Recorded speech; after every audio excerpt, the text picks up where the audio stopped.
nous sommes à un tournant décisif. On n'a plus droit à l'erreur. On a eu beaucoup de rendez-vous dans ce pays-là, rendez-vous historiques, qui ont tous malheureusement été manqués.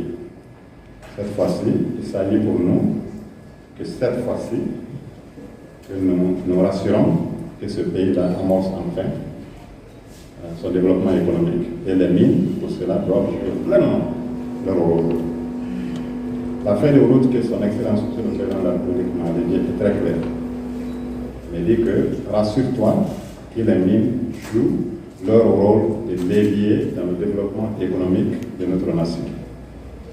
C'est très simple.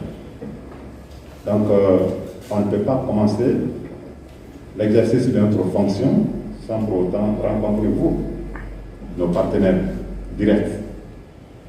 Et j'ai pu vous dire que vous avez l'assurance totale du ministre des Mines que je suis, du ministère des Mines que je dirige ces jours-ci, de son Excellence Monsieur le Président de la République et Monsieur le Premier ministre, chef du gouvernement.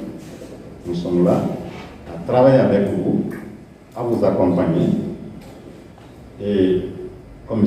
Diakité l'a dit, étant moi-même du secteur, nous connaissons tous les défis. Les perspectives sont uniques à chaque société. Cependant, nous connaissons les défis. C'est la raison pour laquelle, d'ailleurs, j'ai demandé à ce qu'on donne 5 minutes à un représentant de chaque commodity, la bauxite, le fer et l'or.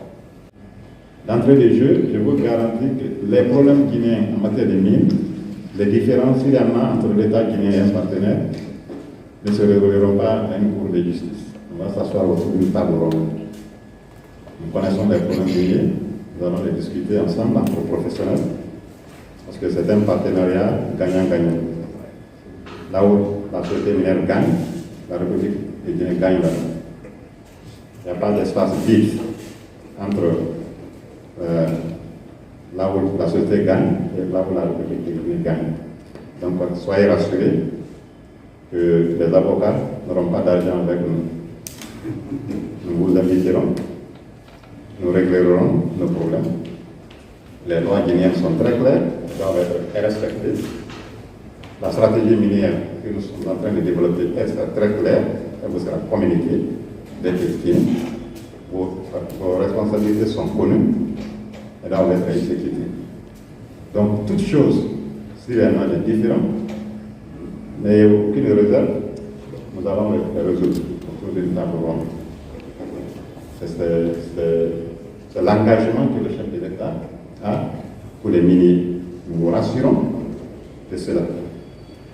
Donc, à cela, le deuxième point, c'est, comme le chef de l'État l'a dit dans son discours du 16 septembre, pour parler du peuple, l'engagement total du CNRD, du gouvernement et de son président, ainsi que de M. le Premier ministre, d'assurer la sécurité totale des investissements guinéens sur le territoire guinéen, l'intégrité physique des employés nationaux et expatriés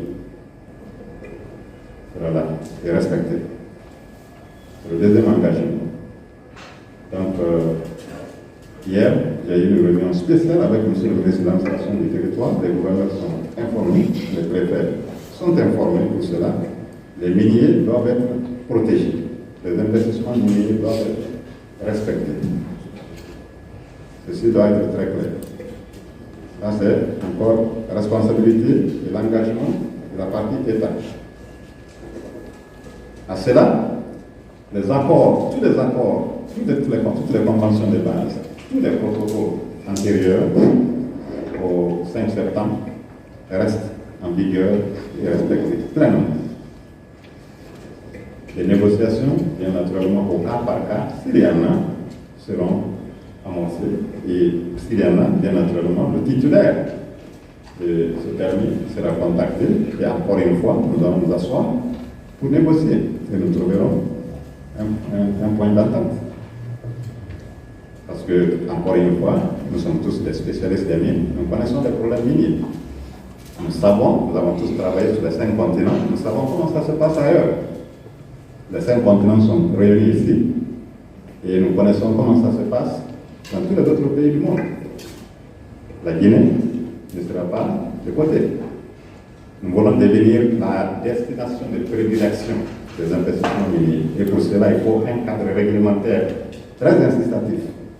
C'est ça l'une des priorités du gouvernement.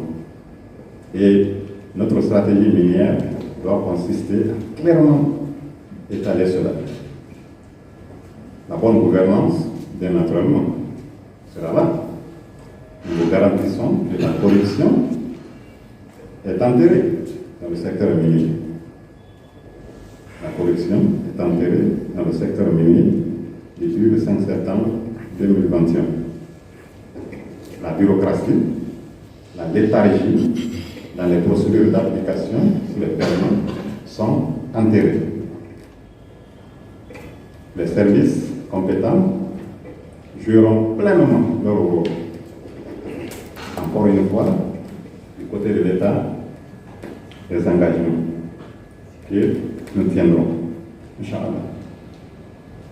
Donc, toute chose pour montrer que le CNRD, cette transition, elle est là pour faire asseoir des bases institutionnelles solides et fortes pour que le décollage économique enfin souhaité par les Guinéens soit promoté.